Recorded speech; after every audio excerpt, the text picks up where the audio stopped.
Hey, Jeff Cohn here with another episode of the Team Building Podcast, where we interview top team leaders, broker owners, and thought leaders from across the country. Today, I'm going to be bringing you a solo episode focused on the main topic coming up in the month of November, which is all based on metrics tracking. Very excited today to talk about that topic. It's near and dear to my heart, and I'm going to give some context to that. But before diving into topic, would love to invite anyone and everyone that has not taken advantage of all of our free content. Please go out to growwithers.com. We have an elite team building guide, which breaks down the 12 core pillars of how we built and scaled our flagship team from 70 to over 700 real estate sales a year in just 6 years. And we have a lot of other information out there that we will provide to you for free. So again, go check out growwithers.com. All right, metrics tracking. So for several years after our team had massive growth, actually the first 3 years, we went from like 70 to 425 sales.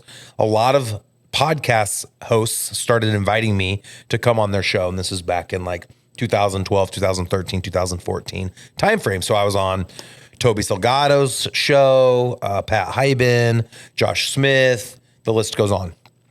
And everybody was asking poignant questions about how we had so much growth. What were some of the daily activities that we were doing? What were some of the leveraged positions we had created?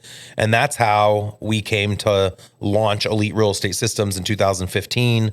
We launched our own podcast. We started our own coaching, and it all grew organically based off of demand from the podcast guests that heard me talking about some of the things that we had done on other shows.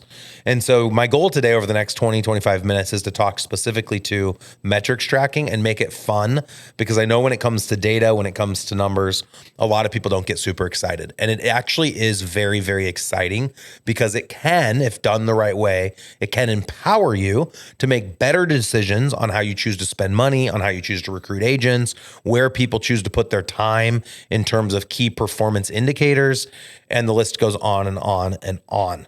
So contextually, where all of this started for me personally was back in college. I hated math through high school. I don't know, for a lot of listeners out there who enjoy math, congratulations. It wasn't my thing. Did not do well in math. I always had to have a tutor if I wanted to get good grades in those classes. But I took a class in college. I got a degree in business from the University of Nebraska, Omaha. And one of my courses was called statistics. And in my stats class, we played with Excel spreadsheets. Up to that point, I hadn't spent a lot of time in Excel. But the idea, of course, on statistics was talking about any type of statistic when it pertains to sports, when it pertains to business. But it got me really excited because I got to learn how statistics could empower me. And there have now been a myriad of books I've read since taking that stats class, of course. And as I've grown my own businesses and now coach others to grow theirs, that have helped open my eyes to different things. So I know Gary Keller covers a lot of analytics when in writing the MREA book, Millionaire Real Estate Agent book, that still apply today, 15 years later. There's a lot of great content in the book Freakonomics and Thinking Like a Freak. If you're a numbers person, those are some oldies but goodies. I loved The One Thing as well by Gary Keller, where he would break down different businesses and talk about what they had done. And I could make a bunch more recommendations, but I'll end on that. So coming from that vantage point, in 2006, I got my license. In 2007, I started an Excel spreadsheet, and it was very basic. I wanted to have the name, phone number, email address of every person. I also wanted to know when was the last time I touched somebody. And this is before a lot of the CRMs were even out there and up and running. It was essentially my own CRM, and it was free. And it was just in Excel. And I started tracking buy sides versus list sides, number of unit sales, referrals I received, where the lead came from, what lender I used. And this was all just in an Excel spreadsheet. And every year I would ask myself, what else do I want to know? What else do I want to know? And it grew into this monster spreadsheet. And when we launched our team in 2011, we continued using the Excel spreadsheet. And what we started to learn was what the Excel spreadsheet provided to us, and this kind of went back to our stats class, is it showed us patterns. And we were able to make educated decisions on where we wanted to spend our money and where we wanted to spend our time. And so when you talk about return on money, that's a return on investment, ROI. When we talk about return on time, that's ROT, return on time.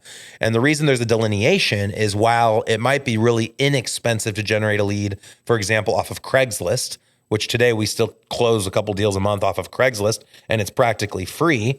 While that's an inexpensive way to generate leads, it might take more time to convert a Craigslist lead versus a Zillow lead. So of course, the Zillow lead costs a lot more money, but it's going to be a much higher quality lead. But at the end of the day, there's a relationship between return on investment and a return on time, and one should be cognizant about which one of those they want to be focused on, and or both. And so we started working with a company called Sisu, sisu.co,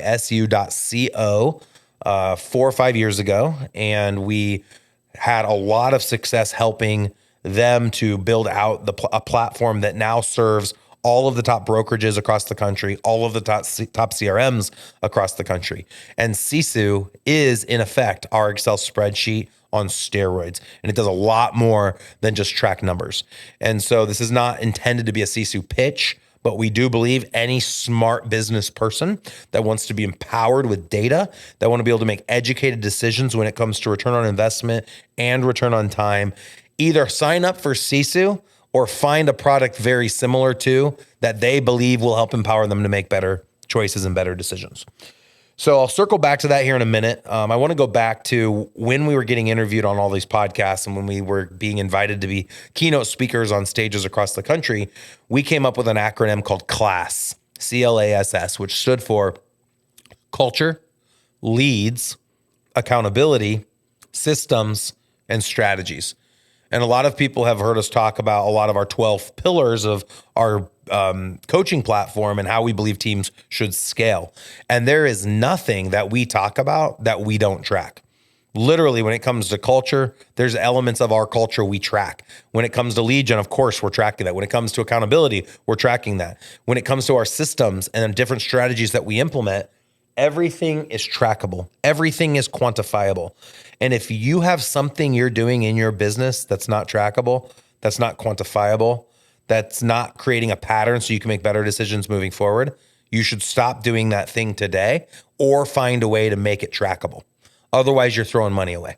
And I cannot tell you how often I'll meet with top teams or top agents, and we'll be ideating around the best lead gen strategies or best lead conversion strategies or best recruiting strategies or best anything.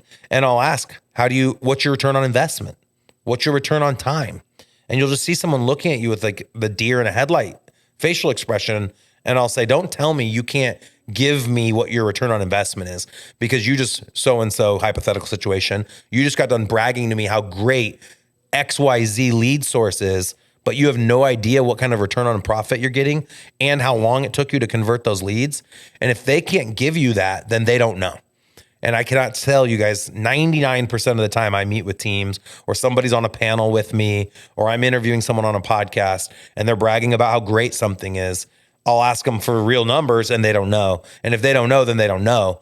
And they shouldn't be talking about the success of something. So as we start coming into the fourth, we're in the fourth quarter, but as we start turning the corner into 2023, we're going to have a lot of challenges against us. The market is currently a seller's market in most places. Obviously, it's softening to a neutral market. You see interest rates are going up and up and up. A lot of people are rumoring that they're going to go to above 10% or around 10% until after the election. The market's going to slow down, and it's going to go back to the same market I was born in 2006 or 2007, where there was 7 or 8 months of inventory across the country, a buyer's market. Interest rates weren't ever up to 10% in my life, but I saw 7.5%, and we're already there again. So when that happens, we have to be more intentional about our systems and our processes. We can't just go to a neighborhood barbecue and 3 people say they want to list their house and we stick a sign in the yard while we're golfing, 9 offers come in and we go back to the seller and say, take the highest and best, take offer number C, and then you put a deal together and you make $12,000. That market never existed for me while I was in an active sales role, because I got out of the active sales role in 2014. All I've ever known is how to WORK to get listing leads to close and to get buyer leads to close.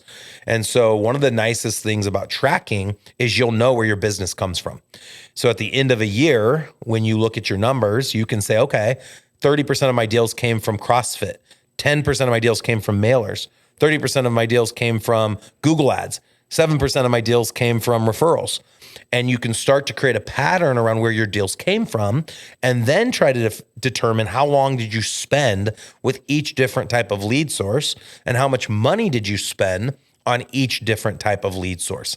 And if you're consistently spending money on the same thing over a 1-year period, which is the amount of time I recommend, and let me just draw the analogy. Let's say you're using Google ads, which is something we've used for over 10 years. If I know I'm spending $1,000 a month on Google ads, and I go 12 months, I've committed 12 months to Google ads at $1,000 a month. That's a $12,000 investment. And I know that $1,000 gets me 1,000 clicks. I know that out of 1,000 clicks, 10% of those people are going to sign up. That's my stat. These have been the same stats for 10 years, and this applies to most areas across the country. So if I can get 100 people to sign up on the site, I know that I can convert 2% of those. So for every $1,000 I spend, I'll get 2 closings. Cost me $500 to get a closing. And the average commission in our market is $6,000. But I don't work those leads myself. I refer them to somebody else.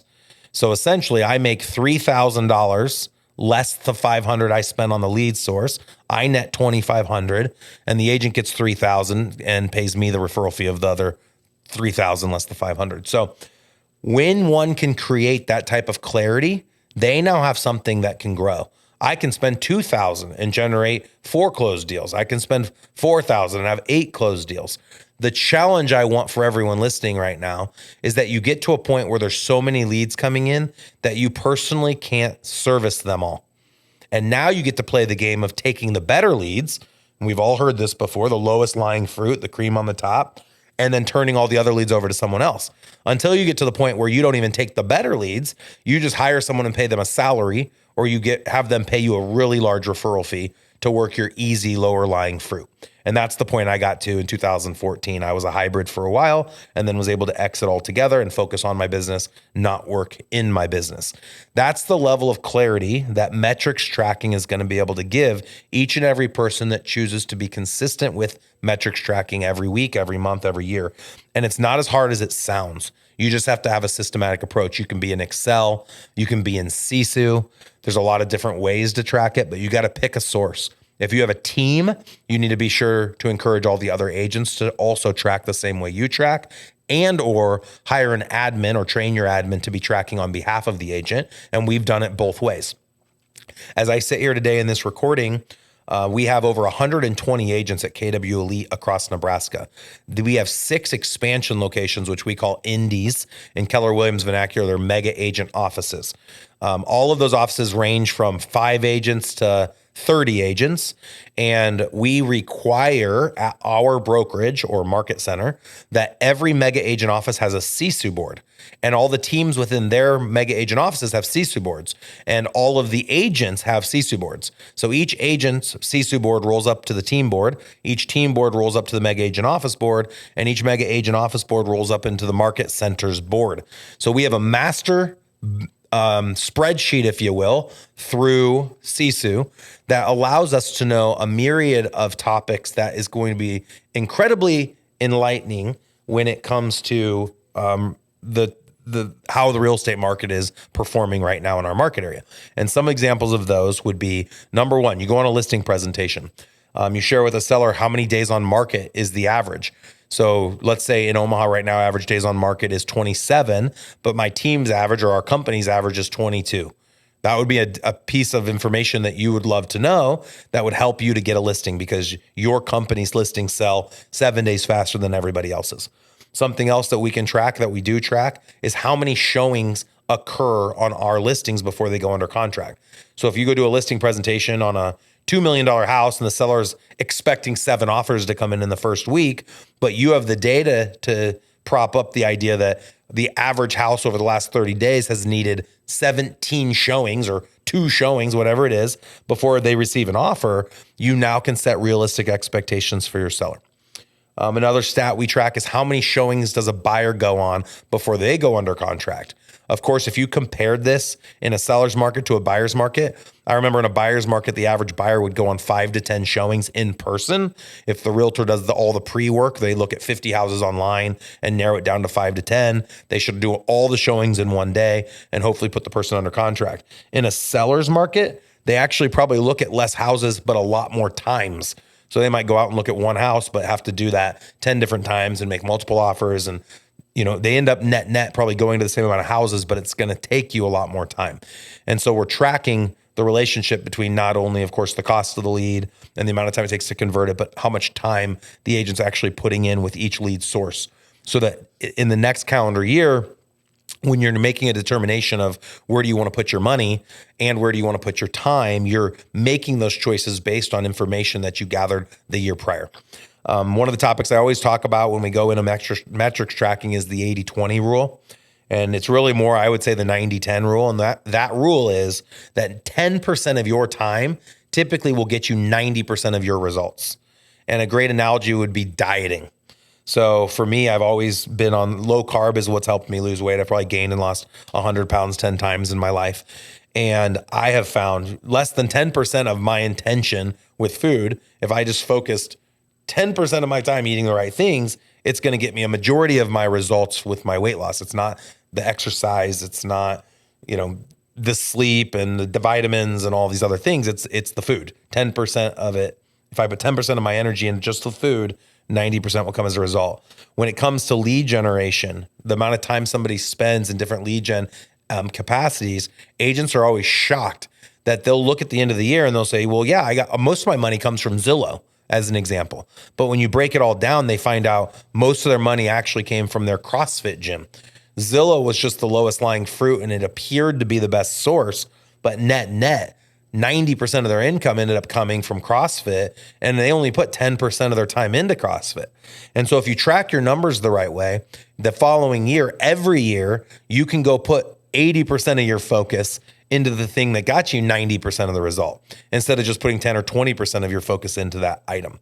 And so we've always suggested that when it comes to ad budget and your time, that you put 70% of your time into the number one lead source from the year previous, and that you put 30% of your time into 2 or 3 other lead sources so that you always can be split testing and tracking what works best for you.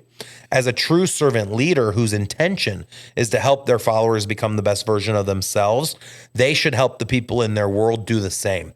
So just because you, who's listening now, is great at engaging your sphere because you've been in the business for 10 years and everyone knows you, likes you, and trusts you, doesn't mean Jane Doe that just joined your team is going to have as much success with sphere. So you might need to help Jane Doe in her first year spend a majority of her time working internet leads. And we actually have a belief that 2/3 of one's deal their first year should come from internet leads that are generated by the team. The second year, it should be 1/3 internet leads, 1/3 sphere, 1/3 prospecting. And the third year, it should be 2/3 sphere leads, 1/3 prospecting, 1/3 internet leads. Or sorry, splitting that last third bucket half and half between internet leads and outbound prospecting. And so this is just simply drawing this conclusion that you can create this expectation, you can create KPIs, key performance indicators, you can make better decisions with how you spend your time and how the other people in your world spend their time so that we all make more money in less time with less energy, which is the entire point. So I could keep on going and create more examples. I think everyone gets the point. I think what matters the most is that you're tracking it and that you have a place to be tracking it and that you're encouraging your agents to be tracking as well. When it comes to analytics, no one thinks it's sexy, but it is. It's fun once you have it and you know that it's consistent and your admins are plugged in and your teams are plugged in, and you can actually open up a CSU dashboard or an Excel spreadsheet and know how many calls did Jane Doe make this week? How many connections did she have? How many appointments did she go on? How many executed buy-sides did she have? How many listings did she take? How many hours did she spend prospecting for leads this week? And if you have that data over a year period, you can break it all the way down at the end of the year. If she sells 36 houses and makes $100,000 in income, you can break it down to know that Jane Doe had to make 150 calls to get to close one sale. And the AR numbers have broken down across 25 agents that we tracked for 10 consecutive years. We found it took 5 calls to talk to one person. And we had to talk to 10 people to go on one appointment. And we had to go on 3 appointments to have one sale. And that one sale, based on the average payout amount, which call it $3,000, because it was a Boomtown lead or an internet lead that they paid us a 50% referral fee on, we came to draw the conclusion that on average across all the agents, and these were newer agents, they had to make 150 dials to close one sale, and they needed to sell around 30 houses a year to make $100,000 a year. And so when somebody set their call goal each week, it was as easy as that math. We would just ask them, how much money do you want to make? And they'd decide a dollar amount based on the life that they wanted to live. And if they said, hey, I want to make $100,000 a year, we said, okay, well, on average, you need to make about 150 outbound calls a week to make $100,000 a year. And that's not the math. It's like 104.5 or something like that. But each person that's listening to this, if you're a real business and your goal is to help others become the best versions of themselves, if you cannot help educate your agents that follow you with this type of data, you're doing them a huge disservice. It's not their, it is their responsibility because they're independent contractors, but most agents aren't going to put in the time and effort to know how to track this and to know what energy and efforts they need to put in to get a certain result. And some of you might be saying, oh, Jeff, this works for internet leads, but this doesn't work for Sphere. You're wrong. This 100% works for Sphere. You could have every day, if you spent 1 hour following up with your Sphere by sending text messages, Facebook messages, calling, sending handwritten notes, you could be tracking consistently over a year period. That 1 hour time block, you could say 15 minutes is handwritten notes, 15 minutes is phone calls, 15 minutes is text, and 15 minutes is Facebook messages to your sphere of influence 5 days a week, 20 days a month, over a 12-month period. And I guarantee at the end of the year, if you're tracking where did each of those leads come from, was it from my handwritten note, my Facebook message, my text message, or my call, you'll know at the end of the year that 40% came from the handwritten message and only 1% came from the Facebook message. And you'll be able to draw that conclusion. And all of those strategies I just shared are free. The only, maybe a postage stamp costs a couple bucks, but essentially those strategies are free monetarily. They're going to take you time. The nice thing about Facebook messages, text messages, and handwritten notes, and even calling, is it all can be leveraged. If you're using something like a Mojo Sells, Mojo Dialer, you can do pre-recorded voicemails and have your admin drop the voicemail, have your admin send the message, or an ISA, VA, whatever the case might be. So, of course, you can track that. And then, of course, with outbound prospecting, you can track how many hours did you spend at an open house? How much time did you spend at the open house? Or whatever other outbound prospecting strategy you're utilizing, door knocking, expired calls, FSBO calls, which all of these things are going to start coming back as we turn back to a neutral market and a buyer's market. So we've spoken so far just around analytics pertaining to empowering your agent and leadership and helping people make more money, less time, less energy. We haven't spoken to 2 other categories when it comes to metrics tracking, one of which is what Sisu would call gamification. We are in a day and age where everyone loves to track everything. We found that the gamification portal of Sisu is very empowering and engaging when it comes to our company culture. So an example of this could be if everybody says January 1st, they all want to, have a New Year's resolution of being healthier, whatever healthier means. Maybe your team is going to be spiritually healthier and have an activity that everyone agrees to once a week that's going to help them feel better spiritually. Maybe it's meditation. Physically healthier, maybe it's some type of exercise or some type of diet routine. Well, based on metrics tracking, one could choose inside of the Sisu dashboard to track every day. Did they journal? Did they meditate? Did they work out? And there's literally a little box you would check. And then there'd be a board that displays this. And you'd be able to see over a calendar year who meditated the most, who worked out the most, who did whatever. And you can gamify it in the sense that you can award points to people that performed higher than other people. Well, the same gamification, I believe, is important when it comes to agents doing the key performance indicators related to a real estate commission. Too often we just celebrate the sale, but why would we not celebrate the leading indicator, not the lagging indicator? Why would we not celebrate if you made your 150 calls? You might not have had a single closing this week or a single sale, but you made your calls, and you could gamify that. And you could say, hey, at the end of the year, whoever makes all their calls every week consistently for 12 months, we're going to take you to a really fancy dinner, or we're going to take you to a trip to Cancun. and you gamify the activities that help people to be successful, not just celebrate the success that people have. And I believe the reason people don't spend more time on the leading indicators and getting into the micros is because they don't know how. And they don't know how because no one taught them and they didn't choose to teach themselves. And that's why you follow podcasts like this. That's why people join organizations like Elite Real Estate Systems that trains people on how to use Sisu, that trains people on how to follow these systems and the processes, that train people on how to train people, how to teach your agents, how to lead them, how to hold them accountable. The other accountability piece to the gamification is that when your success manager sits down with each agent every week and runs through all the numbers, they're able to track, are all of the leads they have in each category in the correct category? Are they getting called the right amount of times? Are the agents doing all the activities that they had promised themselves and their families that they would do to get a certain result? All of this can be tracked. All of this is part of metrics tracking. Another piece to this that a lot of agents never had, I never had, was how often could you go up to any random agent and say, how many pending deals do you have? And an agent might say, oh, I think I've got 3 or 4 pending deals. But the big question is, well, what's the net revenue going to be on those 3 or 4 pending deals? Most agents haven't already figured that out. If you're using an advanced platform like Sisu, it will automatically know once you've put those deals in and pended them, what your commission payout will be once all those deals close. It can show you year to date how much income you've received. You can do comparisons year over year. So I could say, how much pending income did I have this year at this time versus last year at this time? Or how much closed income did I have last year at this time versus this year at this time? You could also compare how many call attempts did I have last year at this time versus this year? You could say, how many times did I do yoga last year at this time versus this year? Anything and everything you can think of analytically, anything that's regarding data is trackable. The other piece that's very empowering is if you're using a CRM like Boomtown, where you've categorized leads into hot, nurture, watch, archive, you also can attach a dollar amount to close sales that haven't gone pending yet. So let's say I have my hot category of 4 buyers and 3 active listings. These aren't under contract yet, but I can establish a value. So I could say, hey, those 3 listings are all at 6%. And my payout, if it does sell at $450,000, my payout's going to be X. And then on the buy sides, I can say, hey, if these go under contract, they're looking in the $500,000 range. This person's a $200,000 investor. This person's a $1.6 million luxury buyer. I can figure out what my commission would be.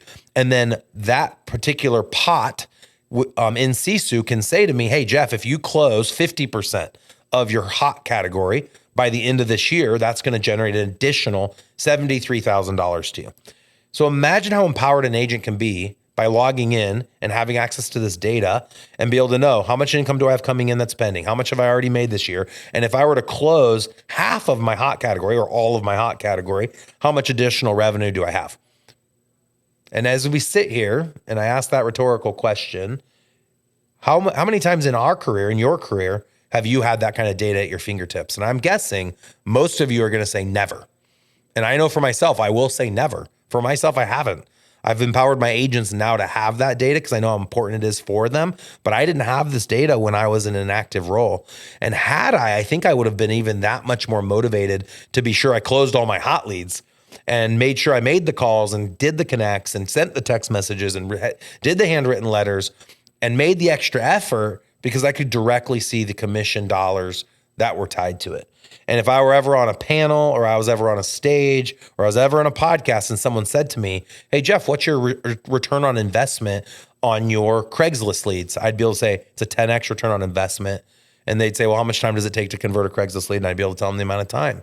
And they'd say, well, how much time did you spend on open houses last year? And I'd be able to say, I spent 5 hours a month on open houses last year. I did 1 a month and I was able to close 7 listings off of it and 2 buyers. And it generated $63,000 net, $86,000 gross.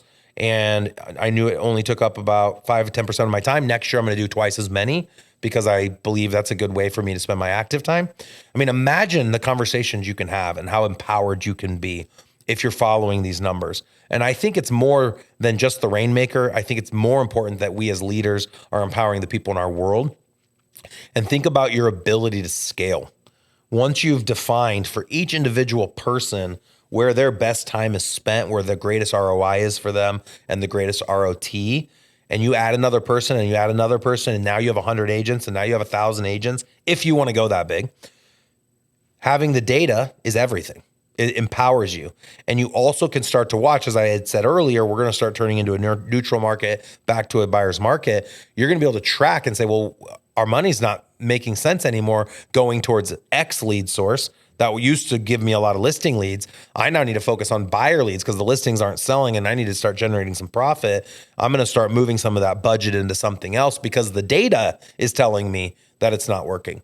And you can know there's like those leading and lagging indicators. You can know, we know on average, our leads are in our database around 5 to 6 months before they go under contract, and then another month or two before we get paid. So you're looking at a 7 to 8 month span from a lead registering to a lead going under contract. And this applies to prospecting leads, sphere leads, internet leads. It doesn't matter. The process is about 6 to 8 months. And if you have this information and you see, a lot of people are registering, but I'm not getting a hold of them, or they're registering and they're saying they're a year out or they're 2 years out, you might start to be able to draw some conclusions that the lead source that used to make you all the money is drying up, and you now need to put some time and energy into a new lead source, which is a perfect parallel into the book, Who Moved the Cheese? And no one needs to read it. The idea is all these fat rats are eating off this big block of cheese, and the cheese goes away, and some of those fat rats keep coming back to the same spot, expecting that big block of cheese to be sitting there for them, but the cheese is gone. And every 7 to 10 years, a shift takes place in the real estate market, and the cheese isn't gone. It just moves. You just have to know where it moves to, and you have to follow it. And using that same analogy, you have to help your agents find their cheese. Everyone has different places they like to go to be successful, different activities they prefer to do. We as leaders need to help each person use our God-given talents to become the best version of ourselves, to make more money, least amount of time, least amount of energy. And the way John Doe does it doesn't need to be the same way Jane Doe does it, and doesn't need to be the same way that the listener on this podcast does it. We all do it different ways, but let's track each way so we can help each person become better year over year over year. Love the topic. You guys can tell I'm passionate about it. I know it will make a huge difference for your business. So if you haven't already gone out and signed up for a metrics tracking platform, I would highly recommend Sisu. You can find out all the information about Sisu on our website. Just go out to eliterealestatesystems.com and click on the resources tab. We have a drop down of all of the different companies that we currently use. If we don't use them, we don't talk about them. I know there's a lot of sellout coaching companies out there that will post things just because they get kickbacks. We only will tell or share or invite people to use companies that we're actively using that are making a difference in the business that we're running today. Sisu has made a huge difference for us. And as you guys listen to this episode, getting ready to get into 2023, I promise you, you could not regret taking on a metrics tracking platform with gamification, leaderboards, dashboards. You can do contract to close inside of the platform. It gives you everything and anything under the sun that you're going to need to be empowered, to take the power back. And right now, where you're trying to cut all costs, you can't cut coaching, and you can't cut lead gen, and you can't cut metrics tracking. Those are vital for any business to succeed and be able to pivot with the different changes as we see the cheese move. Appreciate you guys listening to these podcast episodes.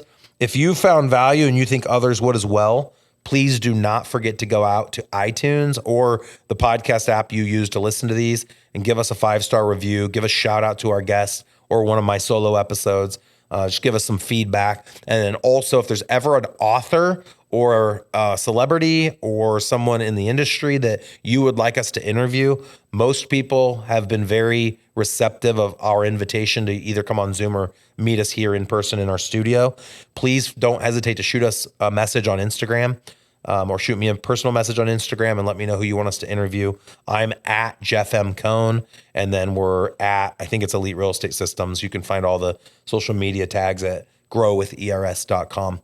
But until next time, super excited about our high-level topic of metrics tracking that we're kicking off the month of November on our high-level team leader training product through Elite Real Estate Systems. And again, for more information about that, for free content, for upcoming events, go out to growwithers.com. Thank you so much.